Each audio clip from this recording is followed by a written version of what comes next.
நாங்கள் இது அடுத்தடுத்துக்கு உங்களுக்கு நீங்கள் பணம் வசூல் பண்ணிட்டு போகிறது உங்களுக்கு என்னென்ன டார்ச்சர் அங்கே கொடுக்குறாங்க? நைட் ஒரு 11 o'clock ஒர்க் பண்ணி வச்சு ப்ரெஷர் மைண்டு ப்ரெஷர் பண்ணுவாங்க. 11 o'clock மார்னிங் 7 o'clock கஸ்டமர் வீட்டில் அட்டன்ஸ் மாதிரி போட்டு ஆகணும். நிம்மதியாக தூக்கம் இருக்காது. அது ஒன்று எல்லா சண்டே ஒர்க் பண்ணணும், எல்லா ஹாலிடேஸ் எதுவுமே இல்லை, ஒர்க் பண்ணியே ஆகணும். அந்த கொடுத்த டிமாண்டு, அதாவது கொடுத்த கலெக்ஷன் டேட் எங்களுக்கு முடிச்சே ஆகணும்.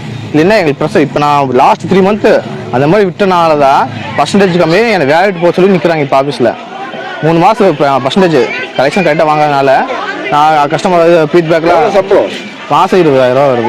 20,000 இந்த மாதிரி ப்ரெஷர் கொடுத்து நம்ம சம்பளம் இது வாங்கிட்டு போட கலெக்ஷன் பண்ண என்ன அதெல்லாம் சேர்த்து தான், எல்லாம் சேர்த்து தான் 20,000 ரூபாய்க்கு நம்ம இப்போ உன் வீட்லேயே வந்து நான் திரும்பி சொல்றது மாதிரி தம்பி, இப்போ இவங்களுக்கு வந்தே நினைக்க வேண்டாம், கட் பண்ணி இவங்களுக்கு வந்தே நினைக்க வேண்டாம். உன் வீட்டுக்கு இந்த மாதிரி வந்து ஒரு 20,000 சம்பளத்துக்காக ஒருத்தர் அவங்க உங்க வீட்டில் இருக்கவங்களை அசிங்கப்படுத்துறோம் வச்சுக்குவேன், உனக்கு கோவம் வருமா வராதா?